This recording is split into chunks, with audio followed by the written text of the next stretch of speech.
আমরা সাইজের কাছ থেকে শুনছিলাম আর শুরুতে যেমনটা বলছিলাম যে মাঠের সহকর্মী যারা আছেন তারা কিন্তু কেন্দ্রের খবর জানাচ্ছেন। এই মুহূর্তে আরো একজন সহকর্মী যুক্ত হবেন, আমি অহনাকে বলবো যে সেই সহকর্মীকে যুক্ত করার জন্য। অনেক ধন্যবাদ। এবার নির্বাচনের খবর নিয়ে রাজধানী থেকে যুক্ত হচ্ছেন আব্দুল্লাহ খান মুন্না। আমরা সরাসরি চলে যাচ্ছি তার কাছে।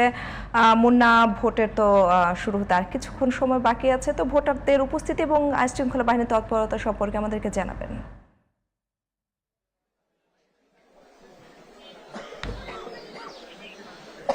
অহনা, শুভ সকাল।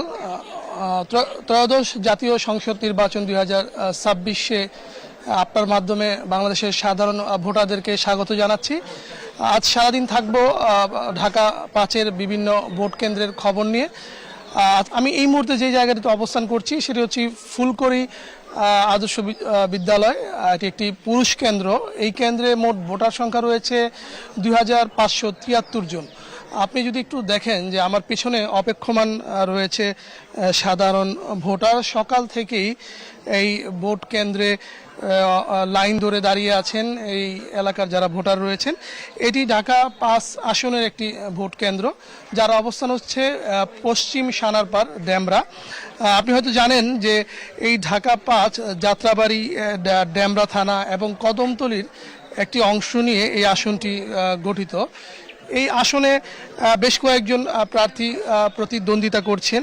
এর মধ্যে বাংলাদেশ জাতীয়তাবাদী দল বিএনপির মোহাম্মদ নবিউল্লাহ, বাংলাদেশ জামাতি ইসলামীর প্রার্থী মোহাম্মদ কামাল হোসেন, জাতীয় নাগরিক পার্টি এনসিপির SM Shahriar, Bangladesh Congress Mohammad Saiful Islam, liberal democratic party Mohammad Humayun Kabir, Jatiya party Mir Abdus সৌবুর, বাংলাদেশের সমাজতান্ত্রিক দল মার্ক্সবাদী শাহিনুর আক্তার সুমি, বাংলাদেশ সাংস্কৃতিক মুক্তিজোট মোহাম্মদ তাইফুর রহমান রাহি, সৈয়দ মোহাম্মদ ইব্রাহিম গণ অধিকার পরিষদ থেকে এখানে প্রতিদ্বন্দ্বিতা করছেন। আমরা সকাল থেকে এই কেন্দ্রের আশেপাশে অবস্থান করছি। এখানে ভোট দিবেন বাংলাদেশ জামাতি ইসলামের যিনি প্রার্থী রয়েছেন মোহাম্মদ কামাল হোসেন।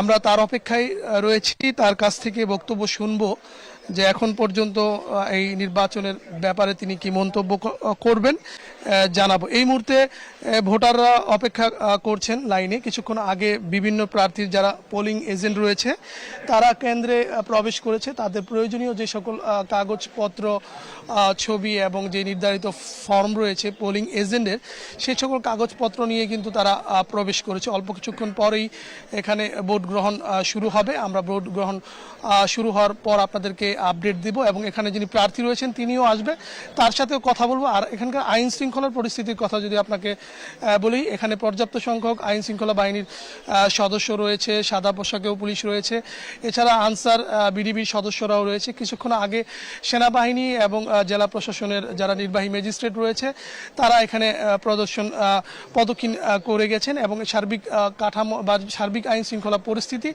এখন পর্যন্ত স্বাভাবিক রয়েছে। তো অহনা, এই ছিল ফুলকড়ি আদর্শ বিদ্যালয়ের ভোট কেন্দ্রের সর্বশেষ পরিস্থিতি আমার কাছে। সাথে থাকবেন মুন্না, আপনাকে ধন্যবাদ। এবার যাব আমরা ঢাকার বাইরে। আর ঢাকার বাইরে নির্বাচনের খবর